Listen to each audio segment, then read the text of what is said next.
Herbert H. Hoover was born on February 1st, 1927.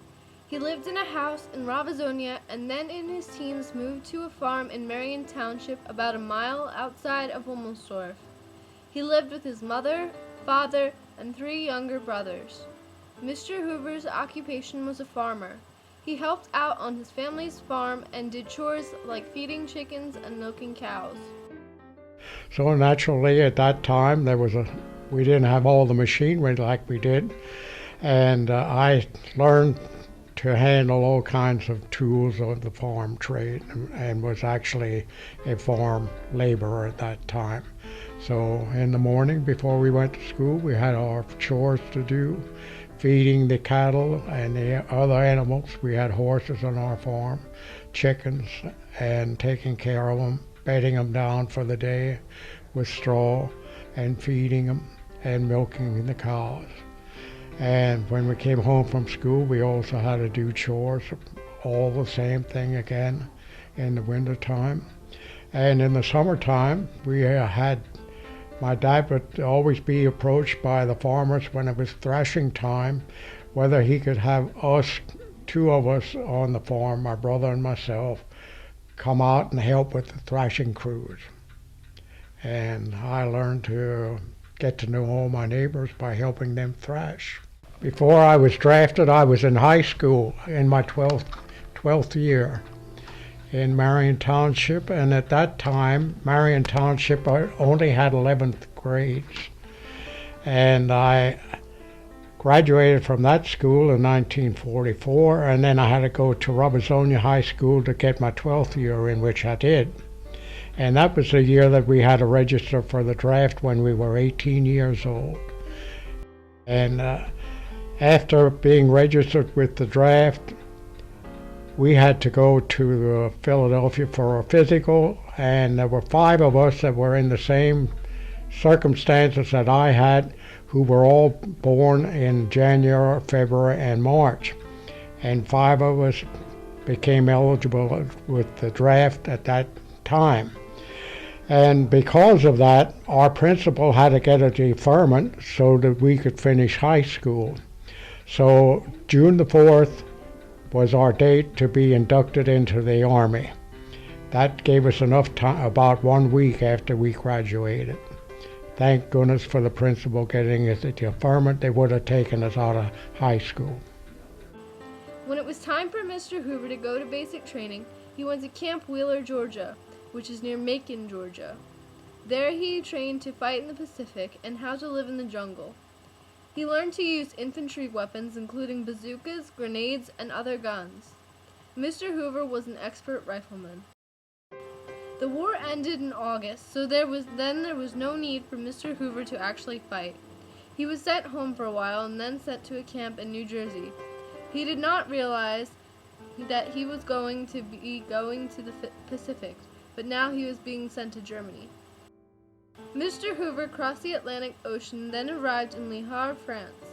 There the men were informed that they would be split up into 2 outfits, half in an infantry outfit and half in a military outfit. They would be called into a group, and then with that group they would be getting onto another train to the southeastern section of Germany.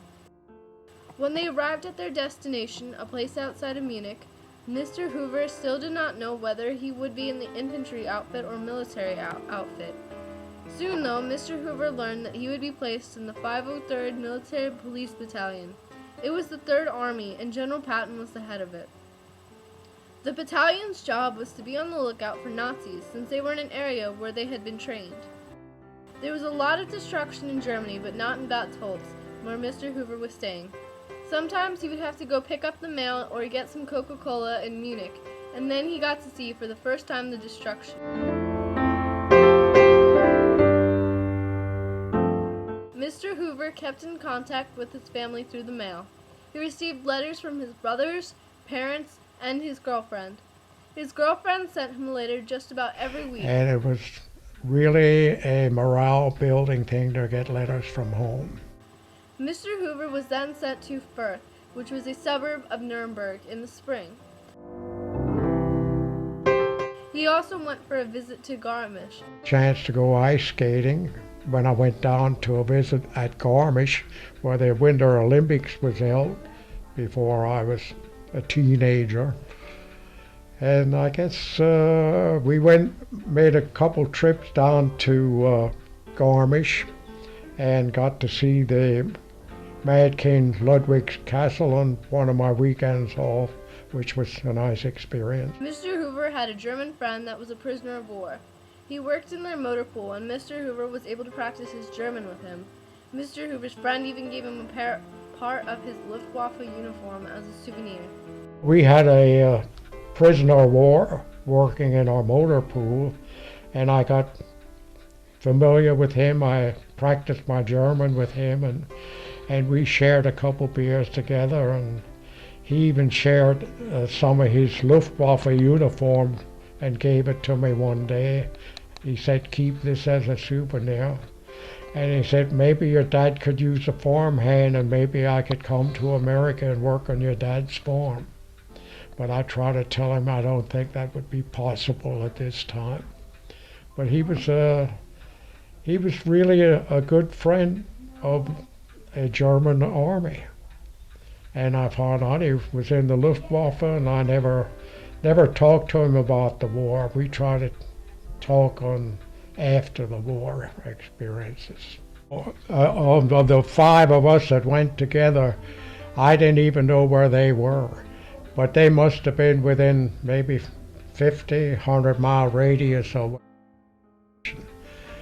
I read a letter, I wrote a letter to one when I found out where he was, and he wrote a couple of letters to me, but we never did get to see each other then. Not at that time, anyway. Later, for part of Mr. Hoover's job, he was riding motorcycle patrol for visiting diplomats that were going to the Nuremberg war trials that summer. After that, he was a chauffeur for an officer. Towards the end of my service over in Germany, I was a chauffeur for an officer. But before that, I was riding motorcycle patrol in the summertime to the Nuremberg war trials, from the airport to the trials for visiting diplomats that were going to the war trials. That was when I was stationed at Nuremberg. Mr. Hoover went home in the fall of 1946. He was then given an opportunity to work for his parents on the farm or pay a little for room and board. He chose to work on the farm until he could find employment. It was almost impossible to find a job for a long time, but Mr. Hoover was allowed to get unemployment compensation until he could find a job. I was given an opportunity to stay at home with my parents, and I could earn my board by working on the farm or paying a little board for my room and board, my food and so forth, and was given shelter. And I opted to help my father and mother on the farm until I could find employment then. And that time, because the war effort came to a halt, there was no more need for manufacturing the war machinery that was used in the war. All these other veterans that were in before us came home before us, and some of them were given their jobs back to them. And for us that were just coming home, that got in at the end of the war, it was almost impossible to find employment for a long time. But we were allowed to go and get unemployment compensation until we could find work again.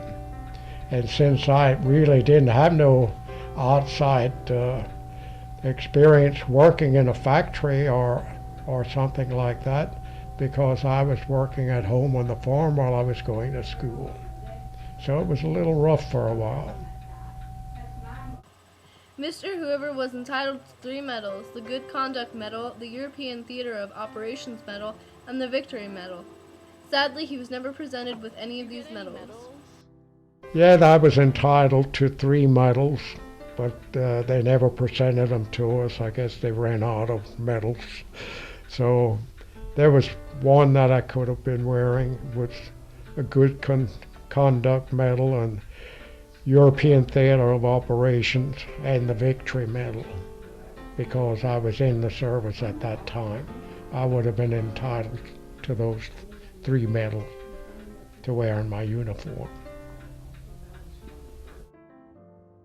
Thank you, Mr. Hoover, for serving.